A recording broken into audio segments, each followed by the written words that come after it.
cringe. More often than not, she doesn't like the awkward situations she gets into because of her mom's very public job. Stacy nods her pin-straight midnight black mane.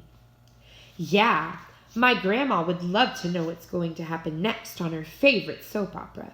She taught herself English just so she could keep up with the show. Ashanti purses her shapely, thick lips.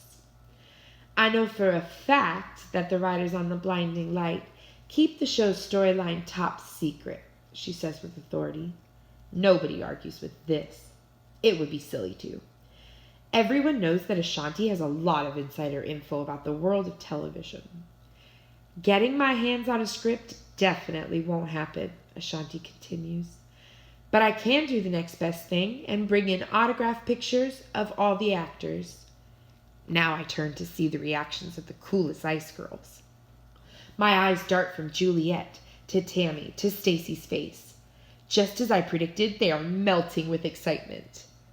I'm happy for my best friend's triumph, but secretly I wish my classmates would react the same way to something I could bring in about my hijab-wearing mother. Ashanti meets my eyes. I can tell she's trying to read my thoughts. You've been awfully quiet, Farah. What are you planning to bring in for International Women's Day? How do I tell her that we may be soul sisters, but I'm the one whose mom is not from Hollywood? She wouldn't understand. Her mom has been a celebrity ever since she was a child. I look out the bus window, and thankfully my stop has arrived. I throw my heavy backpack over my shoulder and get up. I'm still trying to chew up an idea about my mother, I tell Ashanti. I squeeze past her muscular legs and into the bus aisle. See you tomorrow. I get off my bus in record time. I watch the banana boat drive away and feel envious because both the bus and the girls inside it know where they are heading. I start to walk up my winding red-bricked driveway at a snail's pace. The weight of my backpack seems to test the strength of my every bone. It's almost like everything around me is drooping. The sun beats down on me. When I reach the iron gate barricading our home, it's hot and rough to touch. It silently begs to be repainted. The weeds in our front lawn dance wildly in the wind. I drag my feet to our front door and laugh dryly at the lion statues that greet me with empty eyes. They, too, look defeated. I can't help but think they miss the absence of my doting late father. May Allah have mercy on him. He was extravagant in every way: speech, clothing, work ethics, volunteer efforts, and belongings.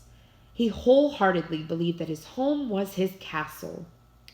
In turn, he spent many long hours plugging away at a super successful textile business. He made sure that everything was top-notch. Ever since his death, there's been nobody in our small family to step up to the plate and take on that role. In a sense, Mom and I have wilted away with him. I punch in the security code to our home and step inside to the cool interior. I hear the water running and figure Mom must be taking a bath. That suits me just fine. I kick off my trainers with relief and put them inside the closet. I'm about to leave the entrance hall when I do a double take and stare at the shoe rack that houses Mom's footwear collection. Not surprisingly, there isn't a pair of tap dancing shoes in sight. Forget that. Mom doesn't even own a pair of high heels. I pick up a set of modest leather flats and smack their rubber soles together. No rhythmic sound. Their silence hangs like a heavy, dark cloud over my mind. My heart is beating faster now. With a new sense of purpose, I march upstairs to my mother's bedroom. The soft beige carpet under my feet offers little comfort. Rushing over to the mahogany vanity bureau that I share with Mom, I open our drawer with more force than necessary. My fruit-flavored lip glosses and rhinestone hair clips jump in surprise. I ignore them. I'm on a mission to find goodies that don't belong to me, but I don't discover any treasures. Instead, Mom's hard plastic hairbrush stares back at me. By its side, I see a plain white hairdryer. Pricey makeup is nowhere to be seen. Once again, modesty reigns supreme. Annoyed, I go downstairs to our living room. I want to see something, anything that looks like the belongings of my friends' mothers. My eyes refocus as this room refreshes me with color. Our walls are painted a light yellow hue that matches the sunshine pouring in our large windows. Exotic plants line the floor, showing off their natural beauty. Dad's antique wooden coffee table stands proud, despite its obvious chips. His favorite cream-colored sofa set looks plush, but at the same time it murmurs sadness over seeing better days. My eyes wander to the one-of-a-kind quilt hanging that my mom made with its rich Indian sari fabrics. I walk over and finger the quilt's delicate gold and red threads. Without needing to ask, I know this rare, handmade piece of work is too fragile to leave the safety of this room.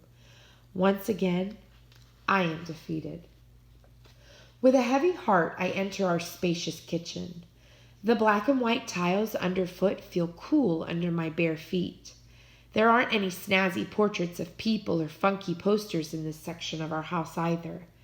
From across the room, I see stained glass artwork that Ashanti and I made together. Its cheerful color mocks me. Why does this school assignment have to be so difficult? Is it really so hard for my family to be like everyone else's? I sit down on a bar stool at our marble kitchen island. Its gleaming countertop is as shiny as the wet tears that threaten to pour out of my eyes. I blink them away. As usual, Mom has already prepared an after-school snack for me. My stomach grumbles just looking at the plate. I pick up my halal roast beef sandwich loaded with delicious toppings, say a quiet bismillah, and take a bigger bite than usual. I swallow hard, trying to gulp down my problems with good food. My eyes are drawn to a note left for me on the counter. I know it's from Mom because it's written on her pale pink stationery. She has a quirky but lovable habit of leaving me surprise letters. I pick up today's message in slow motion. Assalamu alaikum, Farah. Hope you had a wonderful day at school, honey. I know you had a math test earlier this morning, and inshallah you did very well. I thought I'd treat you to your favorite sandwich for all your hard work. Enjoy your food and get some rest while I have a relaxing bath.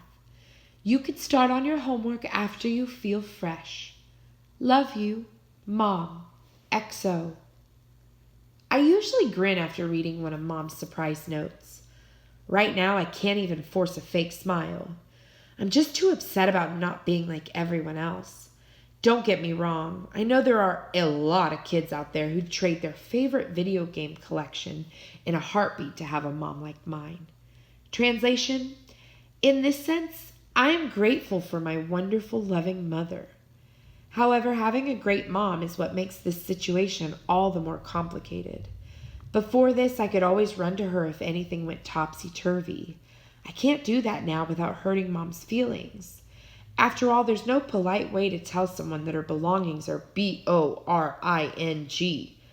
What am I supposed to do? I decide to take my mind off my problems for a little while and do my afternoon prayers. Maybe Allah will give me an inspiration. I splash cool water over my face, arms, head, and feet, taking special care around my ears. Making ablutions always makes me feel fresh and tingly after the hot and dusty ride home. But although the peace that comes with prayer calms down my nerves, after my final salam, my heart is still troubled. There's no solution yet in sight. Conclusion: I'm still stuck.